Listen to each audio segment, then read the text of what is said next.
La Corte Constitucional analiza otro contrato colectivo de la empresa pública CNT y el Ministerio de Trabajo exige que los empleados devuelvan 15 millones a sus ojos, pagados ilegalmente. Un deslizamiento destruyó cultivos y causó afectaciones al ganado en San Miguel, en Bolívar, mientras que un deslave dejó incomunicadas a 120 personas en Cotopaxi y en Azuay. Parte de una carretera que une los cantones Girón con Cuenca colapsó. En Pachacutic hay posiciones encontradas sobre la segunda vuelta, aunque dos vertientes toman fuerza: el voto nulo y apoyar a Luisa González.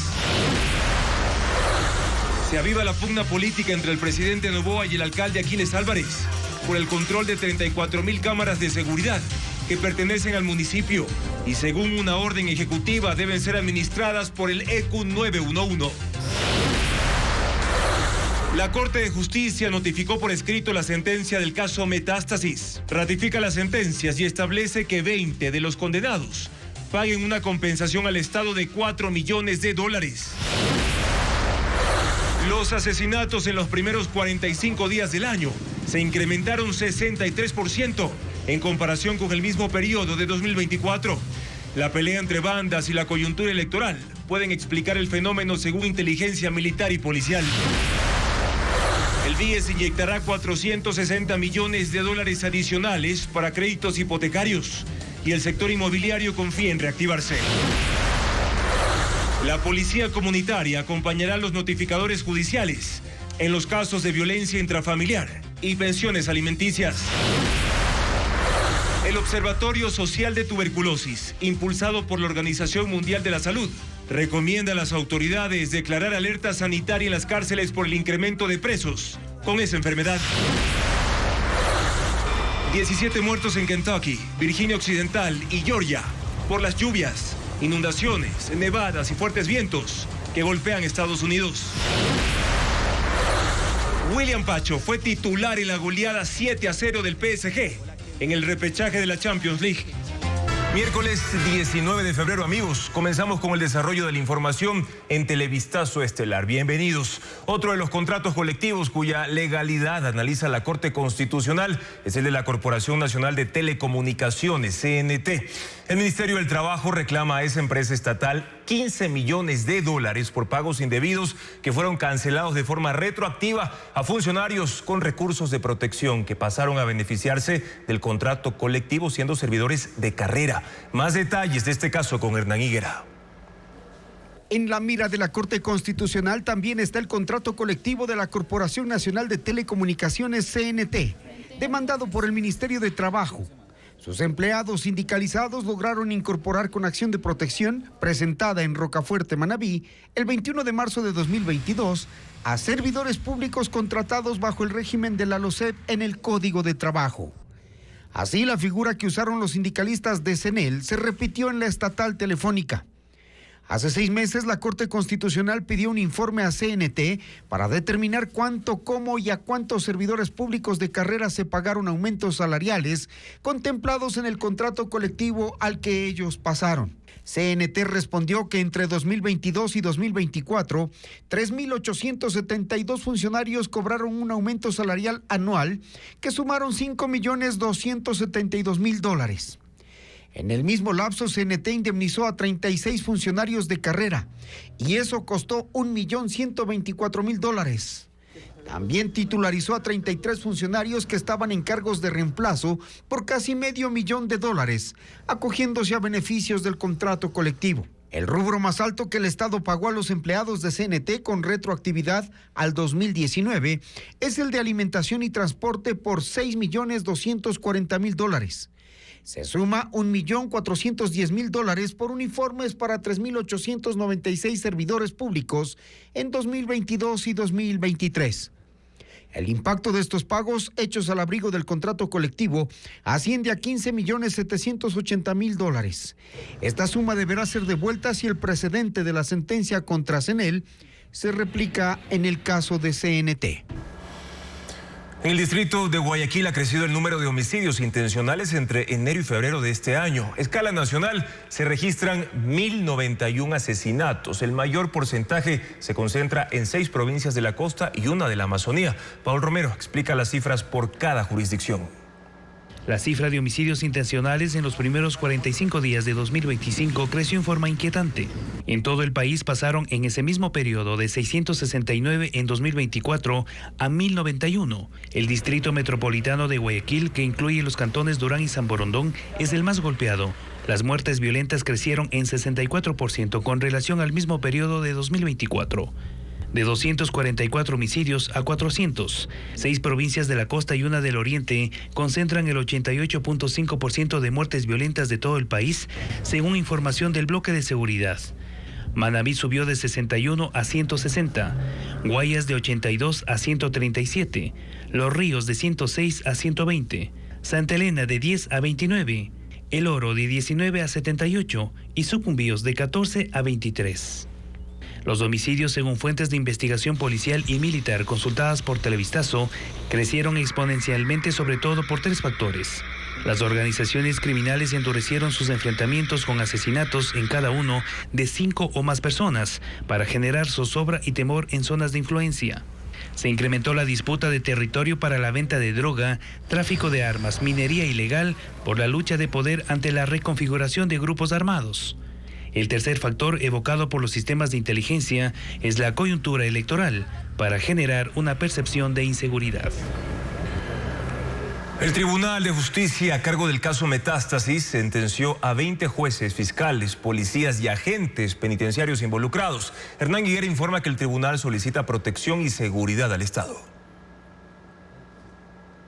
Los jueces del Tribunal de Garantías Penales Mercedes Caicedo, Pablo Loaiza y Marco Rodríguez notificaron la sentencia del escandaloso caso Metástasis a los 20 condenados por delincuencia organizada. Son 2.985 páginas que se pueden leer como un guión policíaco y que los jueces leyeron en 8 horas. En él se detallan conversaciones de Leandro Norero con su mano derecha Javier Novillo, alias Novita. Él cohechó al presidente de la Judicatura, Wilman Terán, para retrasar un fallo del hermano de Norero. Y con él abrió la puerta de la función judicial a la mafia para comprar más jueces y fiscales. La sentencia ratifica 10 años y una multa de $18,800 para alias Novita, considerado el líder de la estructura delictiva. 9 años de cárcel y pago de $9,400 para Wilman Terán. 9 años para Pablo Ramírez, exdirector del SNAI, y otros 10 jueces, fiscales y policías que se encargaban de dictar fallos a favor de Norero y de sus familiares o entregar información privilegiada al grupo delictivo a cambio de dinero. La agente penitenciaria Catherine Guaita, Braulio Mera, Eduardo Rodríguez y Kevin Prendes fueron sentenciados a 7 años y 3 años 4 meses recibieron Claudia Garzón, que estuvo en la comisión pacificadora, así como la abogada Sofía García y César Manuel Ácaro. El tribunal también ordena que entre todos los sentenciados cubran los $4 millones que se fijan como reparación integral al Estado. Sus bienes y acciones en empresas quedaron confiscados. Sobre 4 de los 20 sentenciados hay sospecha de lavado de activos, por eso los jueces piden a Fiscalía investigarlos y profundizar sobre la participación de periodistas cuyos nombres se escucharon durante el proceso. Esta sentencia aún puede ser apelada e incluso llegar al recurso de casación. Los jueces piden al Estado, en su sentencia, que los proteja. Un nuevo capítulo de las diferencias políticas entre el presidente de la República y el alcalde de Guayaquil se ventila en redes sociales y en medios públicos. Nuevamente, la pugna es por el control de 34.000 cámaras de seguridad que le pertenecen al municipio y deben ser administradas por el ECU 911. Diego Cuenca explica el conflicto entre ambas autoridades. El presidente Daniel Noboa y el alcalde de Guayaquil, Aquiles Álvarez, protagonizan una nueva pugna política. Otra vez está en disputa el control de 34.000 cámaras de seguridad, que son de la empresa municipal Segura EP, y que según Noboa, no han sido entregadas al ECU 911, como lo establece un decreto que él emitió en septiembre, para que esa entidad del Estado administre los sistemas de videovigilancia que tienen los municipios. Segura EP debería de entregar el control de todas las cámaras, el ECU 911, para poder observar a detalle qué es lo que está pasando en cada lugar. No lo ha hecho hasta el día de hoy. ¿Por qué? nadie lo sabe. No podemos seguir con esto de que algunos municipios sí entregan el control de las cámaras al Ministerio del Interior, otras cámaras de otros municipios no les da la gana, otros se hacen los locos y pues no apoyan. El alcalde de Guayaquil respondió con un video de 2 minutos que subió en sus cuentas de redes sociales y otras 7 publicaciones en su cuenta de X, donde acusa al sistema estatal. Hemos visualizado 27.000 alertas y prevenido más de 4.000 delitos. Pero oh sorpresa, cuando coordina el ECU 911 San Borondón, el 76% de las veces la respuesta no llega o demora más de 30 minutos. Nosotros como municipio le pagamos hasta el internet para que puedan visualizar las cámaras de Guayaquil desde San Borondón. Siga diciendo lo que quiera. Esa polémica no se ventila solo en redes sociales. El 27 de septiembre, policías y militares intervinieron en la sede de Segura EP como parte de una investigación de la Fiscalía para determinar por qué bloquearon 16.000 cámaras de videovigilancia a las cuales el ECU 911 no pudo tener acceso. En ese momento, la alcaldía de Guayaquil calificó esa intervención como un show. La Asamblea Nacional aprobó con 110 votos a favor y una abstención la ley para impulsar la economía de las mujeres emprendedoras. El proyecto fue presentado por el presidente Daniel Noboa como económico urgente y fue tratado en un mes. La norma dispone el establecimiento de créditos preferenciales, incentivos tributarios, simplificación de trámites también, capacitación y asesoría a mujeres emprendedoras. Además, dará preferencias a contratistas del Estado que tengan como proveedores a madres solteras o divorciadas con hijos menores de los 18 años. El texto ahora pasa al Ejecutivo para su sanción final. Y hablando de la Asamblea, no debatió la posibilidad de que fuerzas especiales extranjeras ingresen al país para enfrentar el crimen organizado, aunque fue aprobado como cambio el orden del día. La sesión se suspendió por falta de quórum. Patricio Díaz informa: las bancadas esperaban que el oficialismo explique los alcances y límites de su propuesta. La Asamblea no trató este miércoles la posibilidad de que fuerzas especiales extranjeras ingresen en el país para participar en la lucha contra el narcotráfico. Aunque se aprobó la propuesta del oficialismo de cambio del orden del día durante la mañana, la presidenta del Legislativo, la correísta Viviana Veloz, lo puso como último punto de 5. Suspendió la sesión por 3 horas y hasta las 6:30 de la tarde el tema no se trataba. Cuando estaban por cerrar el tercer punto, el vicepresidente Otto Vera pidió se tome quórum y dio a los legisladores 15 segundos para registrarse. Alcanzaron 65 y se necesitaban 70.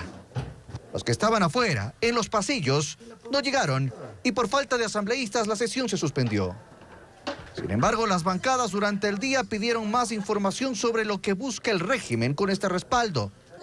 El correísmo espera esos detalles. Necesitamos conocer, los apoyos de quién, bajo qué elementos, que no riñan con nuestra Constitución. Construye y el Partido Social Cristiano aseguran que respaldan todo lo que sea aporte a la seguridad, pero dicen que hasta ahora el pedido es general. No se sabe, por ejemplo, qué países tienen interés de cooperar. El Ecuador ya no puede andar discutiendo de si es viable o no es viable cualquier ayuda. Lo lógico es que se la apruebe y se le impulse. Evidentemente ahí hay algunos bemoles que hay que considerar. Por ejemplo, si otros o otras naciones ya han mostrado su interés de ayudar al Ecuador, ¿cuál sería el alcance de las mismas? Para mí el tema es claro: bienvenida a la cooperación internacional en tanto y cuanto se respeten los derechos humanos y la Constitución. En la propuesta de resolución, el oficialismo pide apoyo para ampliar la lucha contra la delincuencia transnacional, en el fortalecimiento del sistema penitenciario, judicial, seguridad ciudadana, manejo en puertos, ciberseguridad, entre otros. Según ADN, el presidente dio las primeras disposiciones para esa cooperación. Ya envió un comunicado directamente a la ministra de Relaciones Exteriores, dándole disposiciones directas que inicie ya las conversaciones con los diferentes países para recibir la participación de fuerzas extranjeras aquí en el país para la lucha contra el narcotráfico. Esto lo confirmó el gobierno mediante un comunicado en el que insistió en la necesidad de un pronunciamiento de la Asamblea, aunque sin dar más detalles.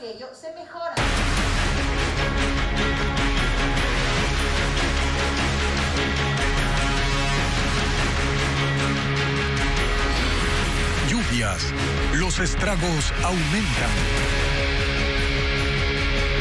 Las emergencias por deslaves continúan generándose en el país a causa de las lluvias. En Azuay, esta tarde, la vía Cuenca-Girón Pasaje que une al Austro con la provincia del Oro. En Bolívar hubo deslizamientos en el cantón San Miguel. Cultivos, ganado y carreteras han quedado afectados. En Cotopaxi, un deslave dejó incomunicadas a 120 personas, mientras que en Imbabura, un aluvión causa alarma específicamente en Cotacachi. Ángel Pilatuña con los detalles de estas emergencias.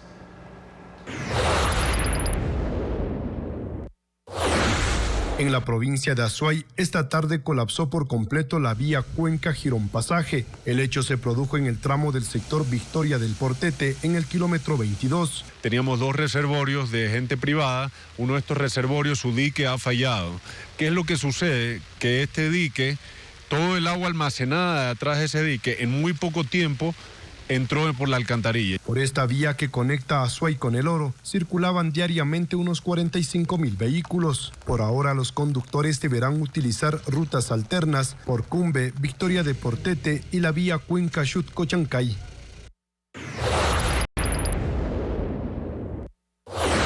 En la provincia de Bolívar, la parroquia San Pablo de Atenas, en el cantón San Miguel, es una de las más golpeadas por el invierno. Parte de una montaña se derrumbó cubriendo cultivos de frijol, pastizales y ganado. La tierra también alcanzó la vía que conecta con la comunidad Rumipamba. Este miércoles, con el uso de una retroexcavadora y una volqueta, se realizan labores de limpieza y se ha logrado habilitar el 50% de la ruta. Sin embargo, el riesgo de nuevos deslizamientos persiste, ya que en la parte alta de la montaña hay agua represada. Por eso pedimos que utilicen vías alternas, que no utilicen en la noche, especialmente lo hagan uso en el día. A tan solo 15 minutos de allí, en el sector Sicoto, una vertiente se desbordó, arrasando sedimentos de la montaña por al menos 60 metros. 7 viviendas asentadas en la ladera están en riesgo. Da miedo, por eso de noche no podemos dormir aquí, pues, porque de repente eso baja y dicen que está peligro la casa mía. En el sector Pucará, el desbordamiento del río del mismo nombre destruyó las bases de un puente en construcción que debía conectar a 8 comunidades rurales. Ante la emergencia, los habitantes improvisaron un puente de 6 metros con troncos para poder movilizarse. En el cantón La Maná, en Cotopaxi, la temporada invernal empieza a causar estragos. Un deslizamiento en la vía que conecta la parroquia rural Pucayacu con San Ramón y La Esmeralda dejó incomunicadas a 120 personas. Los habitantes de la zona cruzan por el filo de la montaña cargando mochilas y con botas de caucho tratando de no resbalar. En estas áreas la agricultura es el sustento principal. Sin embargo, los productores no han podido sacar sus cosechas de plátano, mora y caña de azúcar para comercializarlas. Además, el desbordamiento del río Quindigua anegó viviendas y unas 10 hectáreas de cultivo de plátano.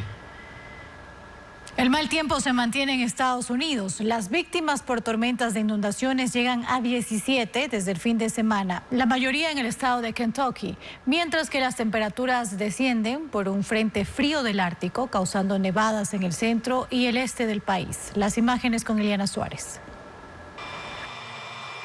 El clima extremo que afecta el centro y el este de los Estados Unidos deja un saldo de 17 muertos en Kentucky, Virginia Occidental y Georgia por las severas inundaciones que comenzaron el fin de semana. Solo en Kentucky reportan 15 muertos. Los expertos aseguran que aquí, del sábado al domingo, cayó tanta lluvia como la que normalmente se registra en más de un mes. La Guardia Nacional y la policía rescataron a casi 300 residentes atrapados en medio de las aguas. Mientras tanto, la temperatura sigue descendiendo y un hombre y una mujer adultos, aparentemente sin hogar, murieron por hipotermia en la ciudad de Louisville. Voluntarios recorren las calles entregando mantas y artículos de primera necesidad a las personas que duermen en las calles en un intento por protegerlas del frío. Varios refugios han colocado banderas blancas anunciando que tienen espacio para los más vulnerables. Otra persona falleció en Atlanta, Georgia, cuando un árbol cayó sobre su casa, y hay otro deceso en Virginia Occidental a causa del temporal.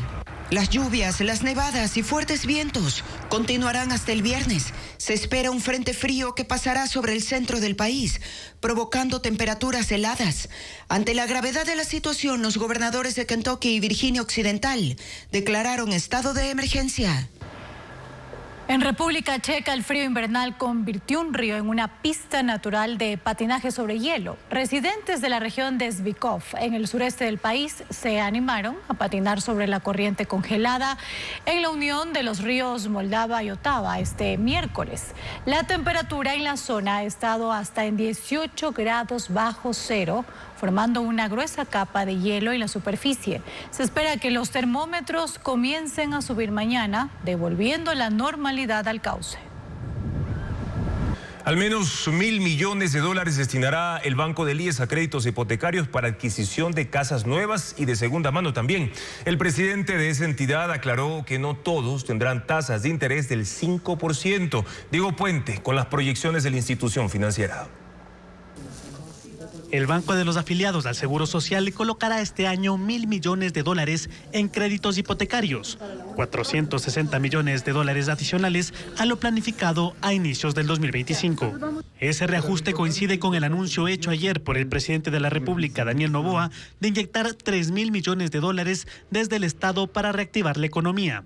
El mandatario dijo que los créditos hipotecarios tendrán una tasa de interés del 5%, la más baja del mercado, pero el presidente del directorio del IES, Eduardo Peña, hizo una aclaración: no será para todos. Los créditos más baratos son a las personas que tienen primera vivienda, única vivienda y un rango etario y con un ingreso que justifique darle una tasa de 5%. Según Peña, el Banco de los Afiliados tarda más en la entrega de créditos que las instituciones privadas. Por eso se firmó un convenio con el Banco del Pacífico para que sus técnicos agilicen los procesos. Lo cual lo ha llevado a tener una cartera vencida de alrededor al 13%. Como parte de ese convenio, se busca mejorar el perfil de los beneficiarios del crédito y reducir el interés de morosidad. La participación del BIES en la entrega de hipotecarios ha ido de más a menos. En 2015 fue de $1.175 millones. En 2020 de 578 millones y el año pasado sumó 532 millones.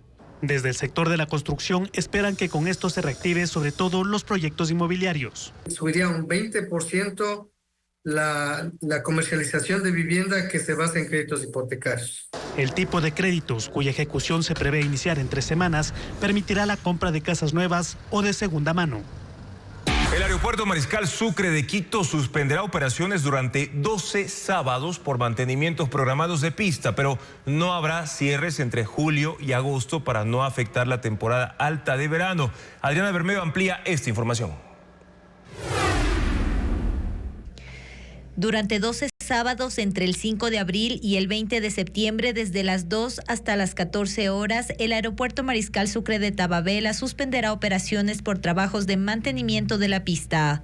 En julio y agosto no se cierra la pista para no afectar la temporada alta de vacaciones. Las aerolíneas ya fueron informadas de la suspensión temporal y deberán reprogramar los vuelos. Los usuarios que tengan pasajes para las fechas de suspensión deben contactar a las empresas. La información está en la página www.aeropuertoquito.aero/aerolíneas.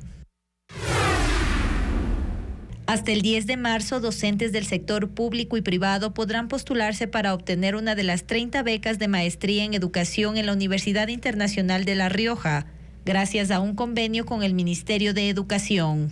Las becas cubren hasta el 60% del programa en modalidad virtual y aplican a 28 maestrías reconocidas por la CENESID.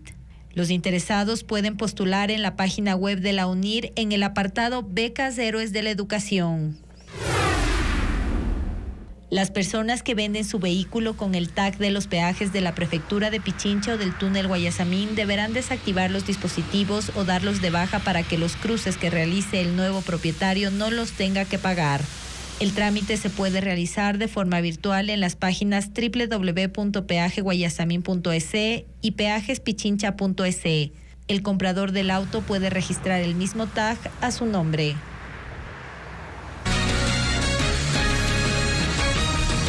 Los policías podrán ingresar a conjuntos habitacionales para citar a demandados por pensiones alimenticias. Un acuerdo entre el Ministerio del Interior y el Consejo de la Judicatura ya está en vigencia y Diego Puente lo explica. El Consejo de la Judicatura se cansó de que los demandados por violencia intrafamiliar o por pensiones alimenticias se escondan y burlen a los citadores para retrasar procesos judiciales. Pidió ayuda al Ministerio del Interior y se dispuso que los policías comunitarios acompañen a los notificadores. Deben asegurarse que el demandado entregue sus documentos de identidad y que firme una constancia de recibido. Aunque el convenio fue firmado el 20 de enero, este martes se iniciaron las capacitaciones. En el mes de vigencia, en Quito se concretaron 100 citaciones. El Consejo de la Judicatura busca reducir gastos porque cada vez que un citador se moviliza, tiene un costo. Además, hay un déficit del 50% de citadores. Han constatado que los demandados en casos de alimentos, visitas y tenencias se hacen negar y disponen a los guardias de seguridad no dejar pasar a los funcionarios judiciales. Ahora, cuando exista la negativa, actuará la policía. Podemos ingresar a cualquier domicilio nosotros tenemos que dar cumplimiento a lo que dispone la ley. Y la entrega de este tipo de citaciones a nosotros nos permite cumplir cualquier tipo de procedimiento para que se haga efectiva la entrega. Lo que no se puede es obstruir a la justicia. La protección policial evitará agresiones a los citadores y les dará seguridad, sobre todo en zonas peligrosas. En Ecuador, mientras un hombre recibe $100 por el desarrollo de una labor, las mujeres solo perciben $93 por ese mismo trabajo. Así lo determina un informe de la Organización Internacional del Trabajo. Sin embargo, esta brecha salarial de género, que se reconoce como un problema en el que se debe trabajar, es la más baja de la región. Conozcamos ahora cuáles son los factores que inciden en ello. La desigualdad salarial entre hombres y mujeres es un tema que está lejos de ser superado y en América Latina adquiere una dimensión mayor, ya que los ingresos son el principal determinante del bienestar de las personas. La Organización Internacional del Trabajo, en su informe Panorama Laboral en relación a Ecuador, hace algunos señalamientos, entre ellos que las mujeres destinan 3 veces más tiempo que los hombres al trabajo de cuidados no remunerados, entre los que se encuentran las labores domésticas. Pero la OIT en su informe plantea una medición que considera niveles educativos, sector productivo y horas trabajadas. Con esos elementos, la brecha salarial de género ponderada se ubica en un 9.3%. Esto significa que si un hombre y una mujer realizan un mismo trabajo, el hombre recibe un pago de $100 y la mujer solo 93.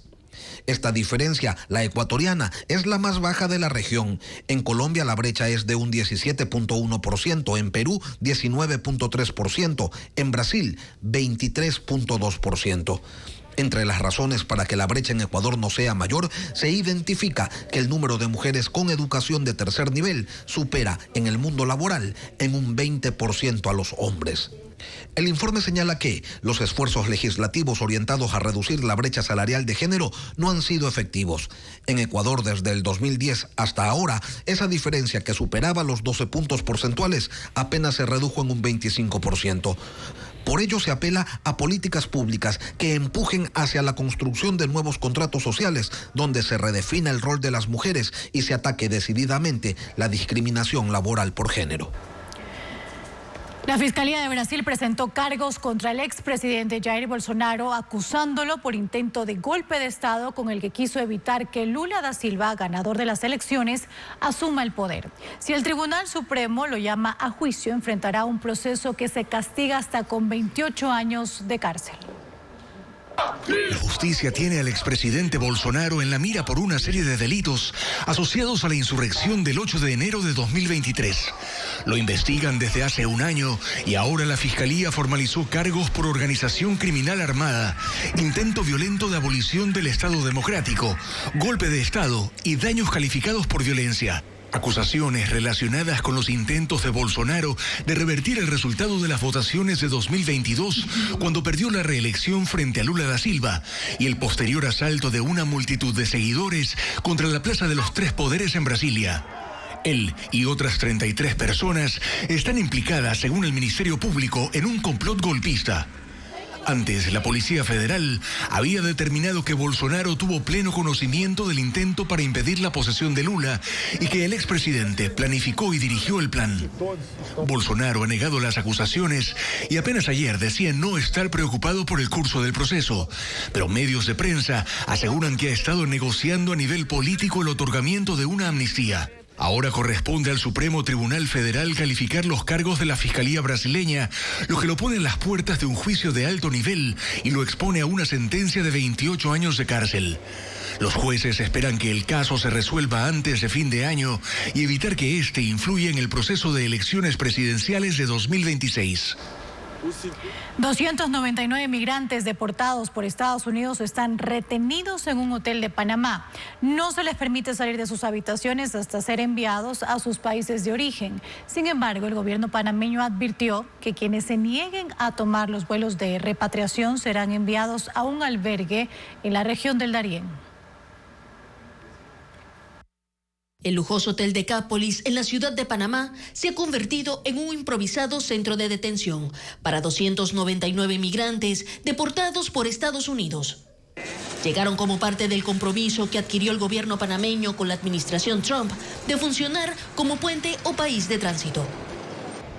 Son ciudadanos de Irán, India, Nepal, China, Pakistán, Afganistán, Vietnam y Sri Lanka, que arribaron el jueves y desde entonces permanecen encerrados en sus habitaciones, custodiados por policías, a la espera de ser enviados a sus países de origen. Nosotros le brindamos... El ministro de Seguridad dice que no están detenidos y que su alimentación y atención médica está garantizada. Sin embargo, tienen prohibido salir. Estas personas no pueden circular por nuestro país precisamente para garantizar la seguridad y la paz de los ciudadanos panameños. Algunos migrantes han mostrado carteles pidiendo ayuda. Otros aseguran que en sus países corren peligro. La Organización Internacional para las Migraciones, OIM, y la Agencia de la ONU para Refugiados, ACNUR, gestionan sus vuelos. Hasta ahora 171 aceptaron ser repatriados y para el resto evalúan la posibilidad de enviarlos a otros países. Sin embargo, el gobierno panameño advirtió que quienes no acepten regresar serán trasladados temporalmente a un albergue en la región del Darién. La Agencia Central de Inteligencia de Estados Unidos, CIA, realiza vuelos con drones sobre territorio mexicano para vigilar las operaciones del narcotráfico, sin conocimiento del gobierno de ese país. El presidente Donald Trump ha dicho una vez más que México está gobernado por los cárteles. Eliana Suárez nos amplía. Según la cadena de noticias CNN, tomando como fuente a funcionarios del gobierno de Estados Unidos, la agencia de inteligencia CIA envía drones MQ-9 Reaper para sobrevolar y vigilar a los cárteles de droga en México. Estos aparatos no tripulados son los que Washington usa regularmente para atacar a presuntos terroristas en Siria, Irak, Yemen y Somalia. Pero los que sobrevuelan a México no llevan armas y su misión es captar los movimientos de los narcotraficantes. La presidenta de ese país, Claudia Sheinbaum, le restó importancia a este hecho. También es parte de esta campañita. Es que también es parte de esta campañita, dijo. Los vuelos comenzaron en 2021 durante la administración del expresidente Joe Biden, en coordinación con el gobierno mexicano, para detectar laboratorios de fentanilo. Sin embargo, según CNN, los vuelos continúan realizándose bajo órdenes de Donald Trump, sin notificar a México. Cuando Trump fue consultado sobre los drones, respondió: Tengo una muy buena relación con México, pero creo que está gobernado en gran medida por los cárteles. Y eso es algo muy triste de decir. Cárteles de droga que el Departamento de Estado de Estados Unidos designó hoy como organizaciones terroristas internacionales. La relación entre los presidentes de Estados Unidos y de Ucrania se deteriora en medio de las gestiones de Donald Trump para buscar el fin de la guerra con Rusia. Trump se ha referido a Volodymyr Zelensky como un dictador, un comediante de éxito modesto que ha gastado miles de millones de dólares en una guerra que no puede ganar. Zelensky, por su parte, dice que Trump vive en un espacio de desinformación y que ha logrado sacar a Rusia de su aislamiento. Son momentos claves en el camino de una salida a la guerra en Ucrania, pero el primer acercamiento entre Estados Unidos y Rusia, país que lanzó la invasión militar el 24 de febrero hace 3 años, ha generado un ambiente cada vez más tenso con el régimen de Kiev. El presidente ucraniano Volodymyr Zelensky y sus aliados europeos reclamaron por quedar excluidos de los primeros diálogos en los que Estados Unidos y Rusia empezaron por restablecer su relación diplomática. Ucrania teme que lo que negocien beneficie solo a Rusia. La postura de Donald Trump es que la guerra debe terminar y desde la campaña decía que las ciudades que ha perdido Ucrania están perdidas. Ahora, en una publicación en redes sociales escribe: piénsenlo. Un comediante de modesto éxito, Volodymyr Zelensky, convenció a los Estados Unidos de América para que gastaran $350 mil millones para entrar en una guerra que no se podía ganar. Luego arremetió contra Zelensky en funciones prorrogadas ese mayo, si bien se sabe que durante un periodo de ley marcial por la guerra no es posible convocar elecciones. Trump escribe: un dictador sin elecciones. Es mejor que Zelensky actúe rápido o no le quedará ningún país.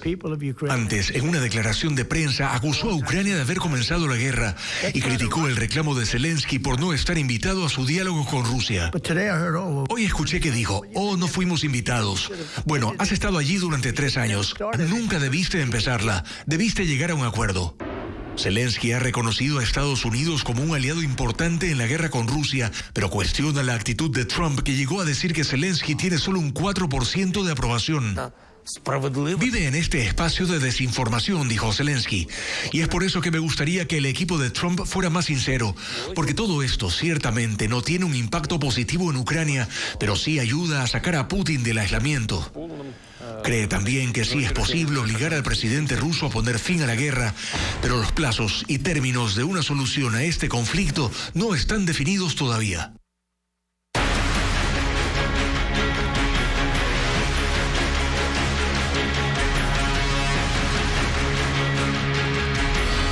Panamá, canal de la discordia. Un concierto homenaje al cine mudo, una propuesta de danza y un monólogo por carnaval. Son las actividades culturales, amigos, previstas para esta semana en Guayaquil, Quito y Loja. Vanessa Robles con las principales propuestas.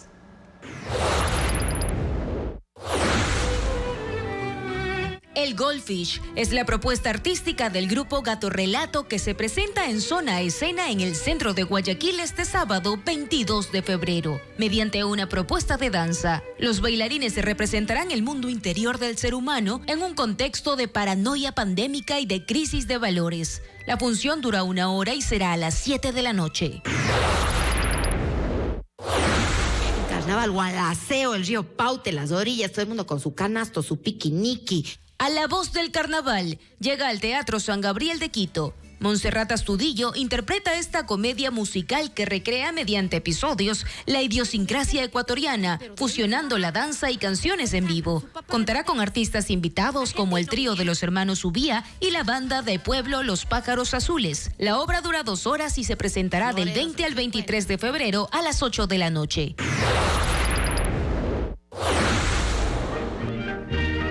Las películas clásicas del cine mudo Liberty de 1929 y Your Darn Tootin' de 1928, protagonizadas por Stan Laurel y Oliver Hardy, conocidos como El Gordo y el Flaco, serán proyectadas en el Teatro Benjamín Carrión Mora de Loja, mientras 70 músicos de la Orquesta Sinfónica de la ciudad interpretarán en vivo temas compuestos para acompañar esas producciones audiovisuales. La función será el 21 de febrero a las 8 de la noche y la entrada es gratuita. 19 personas fueron detenidas esta madrugada en el operativo Apolo 7, ejecutado en el sector Nueva Prosperina en Guayaquil, mientras que en Santo Domingo un policía fue atacado a tiros y en Manta se detuvo a 3 sospechosos por el asesinato de 2 personas. El bloque de seguridad ejecutó esta madrugada el operativo Apolo 7 en el sector Flor de Bastión del distrito Nueva Prosperina, el más violento de la zona 8. Cerca de 1.000 policías y 400 militares intervinieron el lugar bajo la supervisión del ministro de Defensa, Giancarlo Lofredo, el ministro del Interior, Fausto Buenaño, y el comandante general de la Policía Nacional, Víctor Zárate. Con explosivos, la policía destruyó 3 viviendas en la cooperativa Nueva Guayaquil, que según los agentes eran utilizadas para retener a personas secuestradas. Como resultado de los allanamientos, se detuvo a 19 personas. 7 de ellas tienen antecedentes penales y encontraron armas de fuego, celulares, motocicletas y vehículos reportados como robados, entre otros indicios. Otro hecho violento al estilo sicariato se suscitó cerca de las 3 de la tarde del martes en Manta, provincia de Manabí. 2 personas murieron y otras 2 quedaron heridas. Ellos estaban en un taller mecánico cuando 4 sujetos en un vehículo llegaron a dispararles. A las 4 de la tarde, la policía detuvo a 3 personas sospechosas del crimen dentro de una casa en la ciudadela Sí Vivienda. Uno tiene antecedentes por delincuencia organizada. Además, se recuperaron 2 vehículos reportados como robados. Cerca de las 10 de la mañana del martes se produjo un intento de sicariato en contra de un agente de la policía mientras conducía un vehículo color negro que recibió 10 disparos. El hecho ocurrió en Santo Domingo, en la calle Gabriel García Márquez de la cooperativa Marina Peña Herrera. Según información preliminar, los sicarios llegaron en un vehículo y luego uno bajó para disparar al costado del vehículo y luego en el parabrisas delantero. El servidor policial quedó gravemente herido y fue trasladado hasta el Hospital Gustavo Domínguez, donde se mantiene con pronóstico reservado. El Observatorio Social de Tuberculosis en Ecuador recomienda a las autoridades declarar una alerta sanitaria en las cárceles por el incremento de contagios de esta enfermedad. Bessie Granja informa que solo en la penitenciaría del litoral de Guayaquil se calculan 1.000 enfermos que requieren atención médica del Estado y más ayuda de parte de organizaciones de la sociedad civil. El incremento de casos de tuberculosis en el sistema de rehabilitación social de Ecuador causa preocupación en organizaciones que brindan asistencia a los privados de libertad.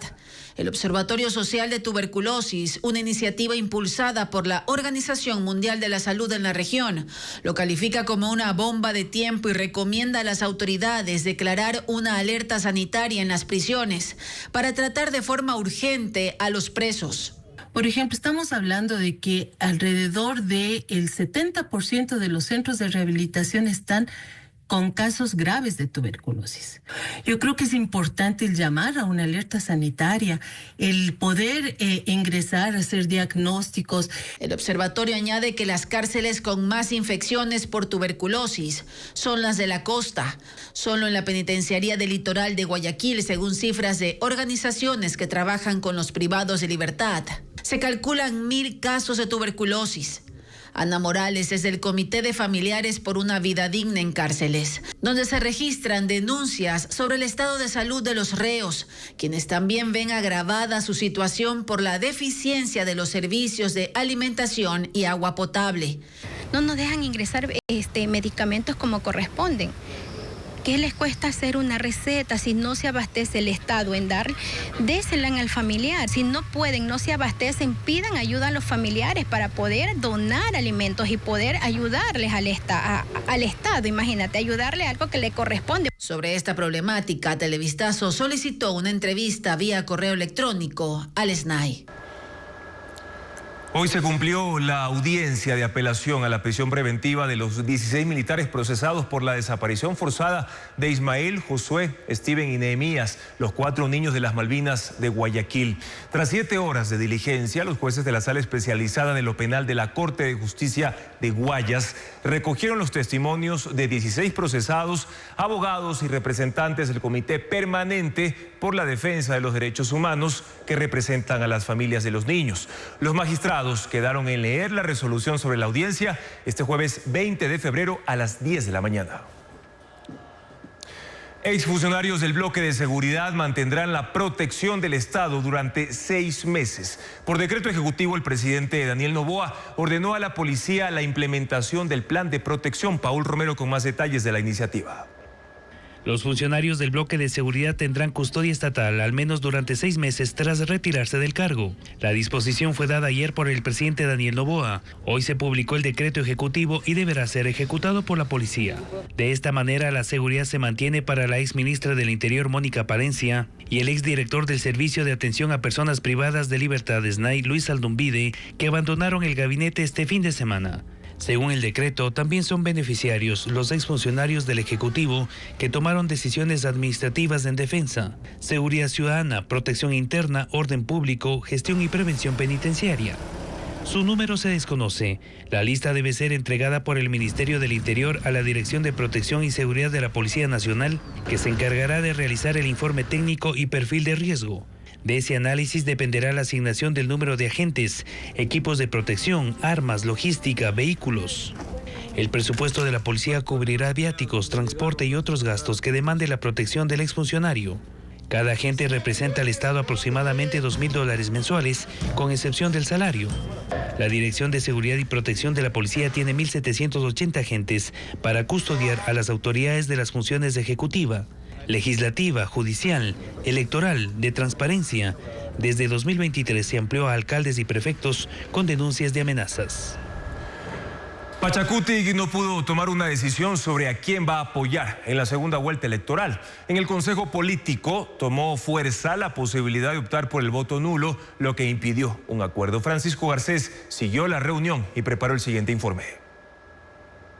Pachacutic reunió hoy a su Consejo Político en Quito y postergó la decisión sobre su apoyo en la segunda vuelta. La posibilidad de optar por el voto nulo tomó fuerza entre un grupo de dirigentes, mientras que un posible apoyo al candidato presidente Daniel Noboa está casi descartado. Esa es la posición que encabeza Leonidas Issa y el grupo de dirigentes y organizaciones que lo respaldan, especialmente de la Sierra. La mayoría de las voces no estamos de acuerdo que se alinee a la derecha. No más poder a la derecha fascista. De consecuencia, seguimos en debate, no está cerrado aún. Tienen todos estos 15 días que nuestras bases vayan a discutir, a debatir. La posición dependerá de los pronunciamientos de los candidatos a la presidencia sobre las demandas del movimiento indígena, entre ellas dejar de lado el extractivismo, reformar la ley de minería para impedir las actividades mineras a gran escala, fortalecer las empresas públicas y aumentar el presupuesto para la educación y la salud públicas. Esa es parte de la agenda que tendrán los 9 legisladores de Pachacutic, cuyos votos serán clave para conformar una mayoría en la Asamblea, sea con González o con Noboa. La postura del movimiento también depende del respaldo a esa agenda, así como de los puestos directivos que les propongan en la Asamblea. Dejar en libertad de voto a los adherentes, optar por el voto nulo o respaldar a Luisa González son las opciones sobre las que Pachacutic deberá resolver. La posición definitiva se tomará en la Asamblea Ampliada de la CONAIE el 7 de marzo en Quito. Yo jamás he sido correísta, nunca lo seré, no lo voy a hacer, no comparto con ideas, pero en este momento necesitamos consolidar el bloque popular en el Ecuador, porque es por demasía que están acabando con nuestros territorios. Correa ya gobernó y Correa no creo que vuelva a decidir en el Ecuador. Ténganlo por seguro, en política se da saltos cualitativos, pero en este momento seguir pensando que por teléfono va a obligar a la señora González que gobierne, no creo. Eso no es funcional en ninguna parte del mundo. Al Consejo de Pachacutic no llegaron los principales líderes de la Amazonía. Hoy la Fiscalía allanó gasolineras en 3 provincias del sur de Ecuador por presunta comercialización ilegal de combustible. Esa diligencia corresponde al caso AAA, en el que se involucra a Copedesa, que es compañía de los hermanos Álvarez, entre ellos el alcalde de Guayaquil, Aquiles Álvarez. Más detalles de esta investigación con Diego Cuenca. La mañana de ese miércoles, la Fiscalía General del Estado hizo allanamientos en 5 gasolineras de 3 provincias. En los cantones Santa Rosa, Machala y Pasaje en El Oro, en Cariamanga en Loja y en El Pangui en Zamora Chinchipe. Eso como parte del caso AAA, que investiga la distribución y comercialización ilegal de combustible, en la cual la Fiscalía también indaga a Copedesa, compañía vinculada al alcalde de Guayaquil, Aquiles Álvarez, y sus 2 hermanos. En las gasolineras allanadas, la Unidad de Transparencia y Lucha contra la Corrupción extrajo equipos electrónicos, celulares y documentos.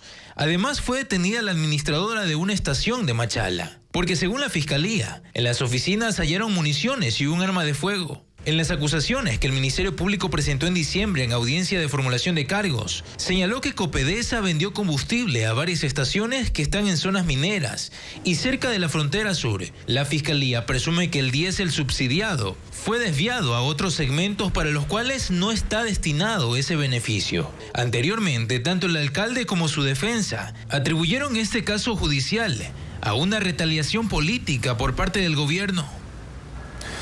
El gobierno se puso al día con el pago de la devolución del IVA a personas de la tercera edad y con discapacidad. El director del Servicio de Rentas Internas explicó que cada solicitud de devolución pasa por un proceso primero de verificación que puede durar hasta 90 días. Es decir, que el dinero acreditado esta semana corresponde a solicitudes que se realizaron a finales del año pasado. Lo informa Adriana Bermeo. El gobierno dijo que está al día en los pagos de la devolución del IVA a personas de la tercera edad y con discapacidad. Y ese anuncio, hecho en redes, creó una polémica. Unos aseguraron que el dinero no estaba en sus cuentas, otros contaron hasta los meses que les acreditaron. En el anuncio, el gobierno dijo que se pagaron $60 millones a 260,000 beneficiarios. Y este miércoles, Damián Larco, director del SRI, dijo a Televistazo que se realizaron 600,000 transferencias de las solicitudes que fueron aprobadas hasta el 17 de febrero. Según Larco, cada solicitud debe ser revisada para verificar que el IVA que será devuelto fue declarado por la empresa que lo retuvo. Para esto, la ley otorga al SRI 60 días en el caso de las personas de la tercera edad y 90 días en el de las personas con discapacidad. Por más que sean comprobantes electrónicos, tenemos que verificar porque muchas veces hay proveedores que emiten la factura y luego de un mes hacen la anulación de esa factura. Entonces, son ingresos, son rentas que no está percibiendo la administración tributaria, sin embargo, sí las está devolviendo. Los pagos por devolución de IVA no dependen únicamente del SRI. Cuando finaliza la verificación de la solicitud, el Ministerio de Economía y Finanzas debe asignar los recursos. Alguien nos puede haber ingresado una solicitud el 16 de febrero y eso obviamente requiere la validación por parte del Servicio de Rentas Internas y la posterior acreditación por parte de Finanzas. Entonces, eso sí no estarían, están en proceso aún. Este no es el único mecanismo para solicitar la devolución. Hay uno automático, cuando el beneficiario hace la compra y no le cobran el IVA. Aplica en 5 grandes cadenas de supermercados y farmacias. Para acceder a este beneficio se debe solicitar un código en cualquier agencia del SRI que se entregará al momento de hacer la compra. La categoría Mejor Película Internacional de los premios Oscar permite que el cine de diferentes países gane visibilidad en la industria, destacando historias, estilos y culturas diversas. Ana María Palacios con la lista de nominados de este año. En la categoría Mejor Película Internacional en los nominados a los Oscar 2025, compiten 5 filmes de Brasil, Dinamarca, Francia, Irán y Letonia.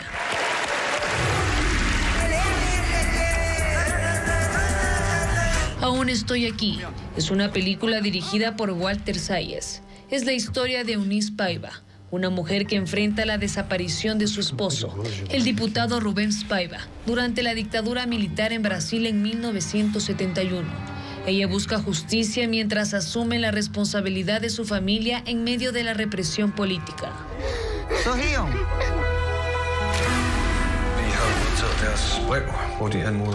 La chica de la aguja es una película sobre Caroline, una joven que se queda embarazada y sin trabajo en una fábrica. Conoce a Dagmar, una carismática mujer que dirige una agencia clandestina de adopción y entre ellas se crea un vínculo inesperado. Caroline deberá luchar para sobrevivir en Copenhague, Dinamarca, después de la guerra.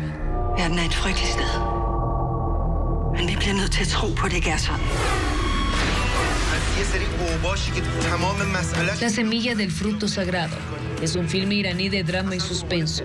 Se centra en un juez de instrucción del Tribunal Revolucionario de Teherán. Él enfrenta una creciente desconfianza y paranoia mientras las protestas políticas se intensifican en el país. La misteriosa desaparición de su arma personal lo lleva a sospechar de su esposa e hijas.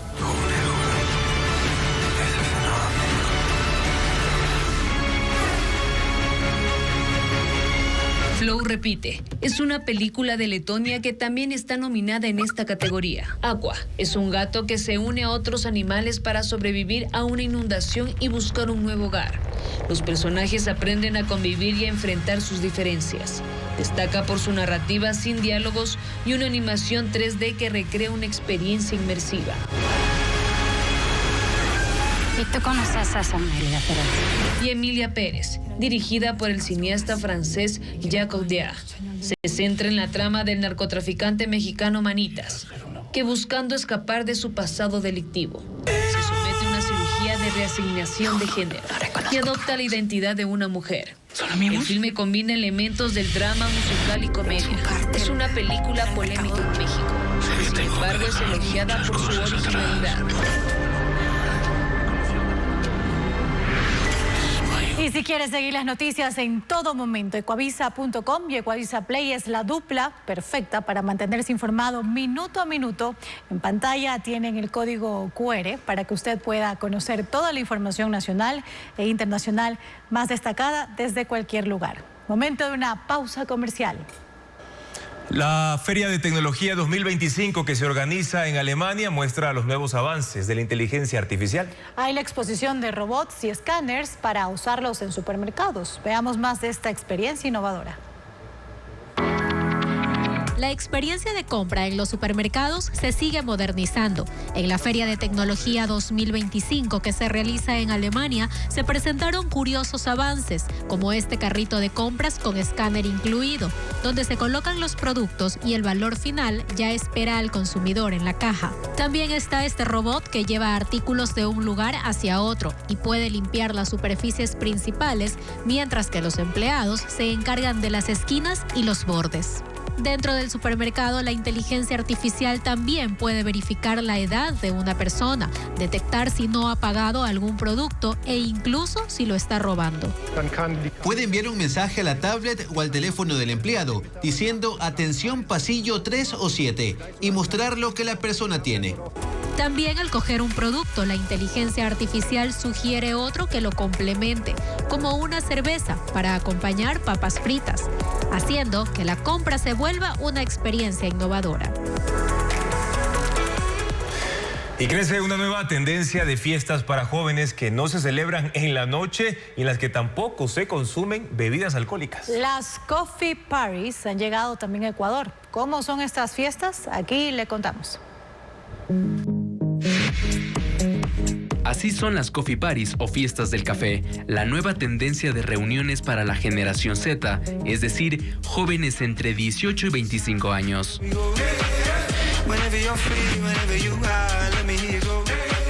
En ellas se comparte café, música y conversaciones. No se consume alcohol. Inician en la mañana o al mediodía y duran hasta el atardecer.